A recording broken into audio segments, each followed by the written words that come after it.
I get the idea that, life has risks and something could happen to you while you're getting out of your car. I mean, a professional athlete isn't going to slip and break his arm getting out of his car. There are certain things that he does that have a higher degree of risk than others. Playing in a full-speed NFL game when you've been red jerseyed the entire offseason, training camp, and preseason, that introduces a level of risk. It's a calculated risk. Yes, he can get hurt.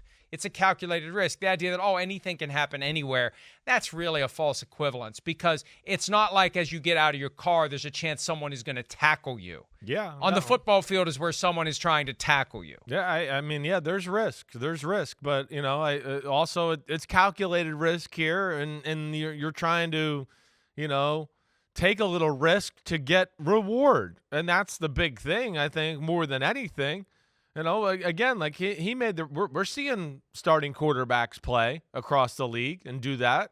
And of course, the team that won the Super Bowl last year, he played a ton last year in the preseason. And we saw Brady through the years play a lot in the preseason for the Patriots and games where we were like, well, I'm surprised they're playing.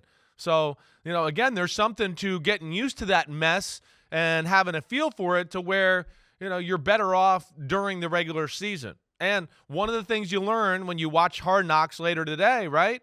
And this is something I said to you yesterday. Robert Saleh says this, I believe, to Quinnen Williams. Or I can't remember exactly who he says it to, but he just goes, he kind of says, hey, even eight's playing next week. And Quinnen Williams like, what? Oh, my gosh, okay, that's awesome. And they're all excited on the sidelines of the last preseason game. But he says at one point, I don't want him – Monday night against the Bills to be the first time you feel the energy of MetLife Stadium and the realization of, whoa, I'm on the Jets.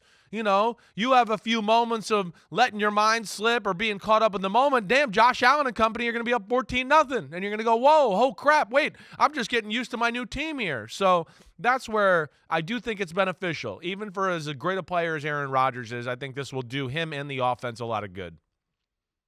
And again, calculated risk, protect Aaron Rodgers. He's old enough and experienced enough to know how to protect himself. That's Remember, right. He's gotten himself – he had that – the last time he had a serious injury was when he held onto the ball just a little too long to try to get a throw off to one of his – I think it was a tight end. I can't remember who. Barr came. And Anthony Barr pulled him down and broke his collarbone, all because he was waiting for that guy to pop just a little bit more.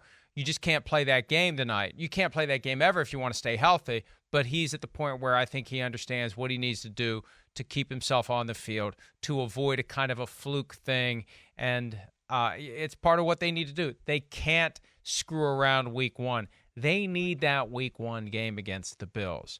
That schedule, for every team in the AFC East, that schedule is a killer. Chiefs, Chargers, for all of them. Cowboys, Giants, Eagles, for all of them. They might have the hardest first 10, 11 games in all of football, to your point, Mike. Is there a team that has a harder first 10 games than this right here? I mean, even if the Broncos aren't that good, it's still Sean Payton and Russell Wilson. It ain't going to be easy, right? I mean, is that not murderer's row? That's what I think is the number one thing why they got to play them. They got to be looking at this going, we got to be playing good football here early on in the season, or we're going to be in a spot where we got no chance to come back and get in the playoff race. And I think that's really a big reason you got to play Rodgers here. Yeah, I mean, if anything, the Sean Payton comments about Nathaniel Hackett from several weeks back operated as a wake-up call for the Jets in advance, that becomes a game you circle and you don't trip over your own 2 feet and get caught between Chiefs and Eagles. You got the 2 Super Bowl teams with the Broncos as the bologna in the middle of those 2 pieces of high-priced bread. You're not going to take the bologna for granted anymore, and so that actually helps the Jets. But 3-3 is what Robert Saleh has hoped for. 2-4 is what more people think is realistic. Now that they have Dalvin Cook, who knows? But that Week 1 game is critical because it very well could be. I've said it before, but it's as we get closer to the season, we need to understand this. It might be that only one team out of the AFC East gets into the playoffs because of that schedule that they all play. And at the end of the day, if you didn't win the division, your record gets compared to second-place team from a division that is a lot easier internally and externally this year. So it could be that the Jets or the Dolphins, let's say the Bills win the division, okay? And I'm just saying it because the Bills have become the best team in the division. Right. Maybe the Dolphins win it. Regardless, we'll give it to the Bills. Yeah. The Dolphins or the Jets could be far superior to the second place or third place teams from the other three divisions and not get in. Yeah. Because of the way this schedule rotation works. The idea the NFL came up with 20 years ago that we're going to have every team play every other team at least once every 4 years, and every 8 years, every team is going to come to your stadium, so the season ticket holder sees everybody at some point. You get season tickets. Every 8 years, you'll be able to say, I saw every team in the league. It's not as balanced for good and bad as it used to be, and it's this rotation, and some years the rotation helps you, and some years the rotation screws you. This year, rotation screws the Jets, the Bills, the Dolphins, and the Patriots. Yeah, it's a tough schedule. There's no doubt. Now we've had a lot of years too where the schedule doesn't shake out to what we might think it could have been or should have been or whatever. But this is one where I don't see that happening. These are some teams here where, like, of course the AFC West and just the Chiefs conversation and the Chargers, those are talented football teams. The Broncos are on a mission to rebound and get back on track. The Raiders are, another team that's kind of on the same path there. And then we know the NFC East is real.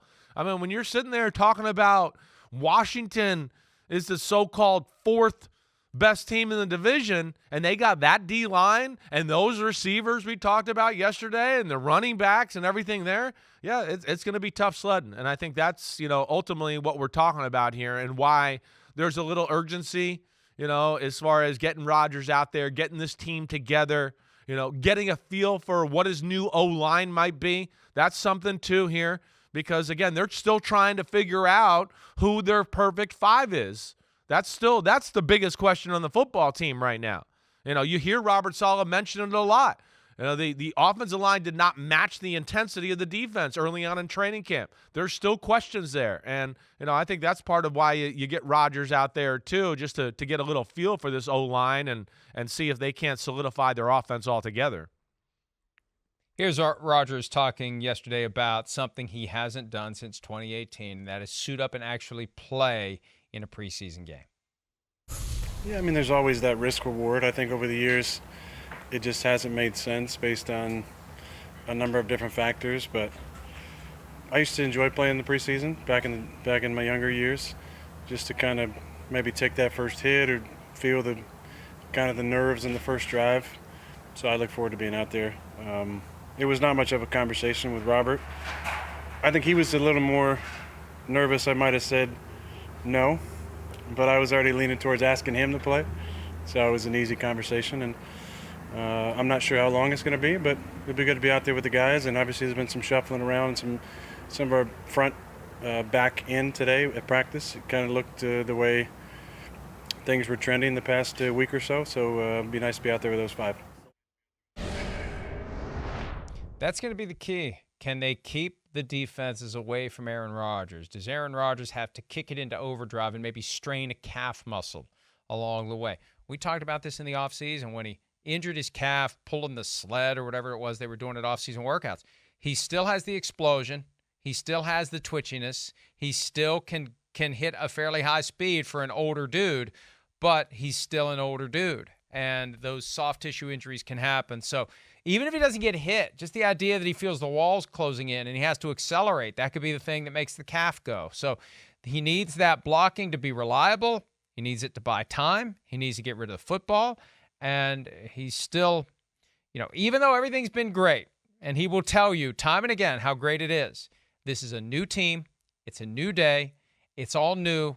And I do think it makes sense for him to play some. I don't know how much, but some in this preseason finale against the Giants. Yeah, no, it's the right thing there, and he'll err on protecting himself, and they'll call a game to make sure, maybe it's a little more protection oriented or get the ball out of his hands.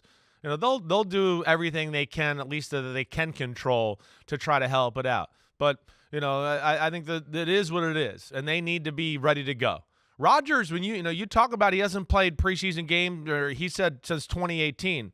If memory serves me correct, every year, 2019, 2020, 2021, 2022, every year except for 2020, the COVID year, it's all started slow for Rodgers. It has not been come out of the gates and just be on fire. It hasn't in 3 of those 4 years. So I think, if you evaluate it just from a personal standpoint there, I think maybe it's something that's going to benefit him as well. Yeah, you're absolutely right, especially this year. He needs it this year. The expectations are high this year. The Jets have reveled in the high expectations. They made a lot of money off of the high expectations. Starting week 1, September 11, Monday Night Football against the Bills, that's when you have to start justifying those expectations. And that's going to be a critical game to determining the landscape of the AFCs. Think of how differently we'll feel that Tuesday, the 12th of September, if we're talking about the Bills winning or the Jets winning in the last game of week 1 of the 2023 regular season. Hi, it's Mike Florio. Thanks for watching PFT on YouTube. Hit subscribe for the latest news and analysis from Pro Football Talk.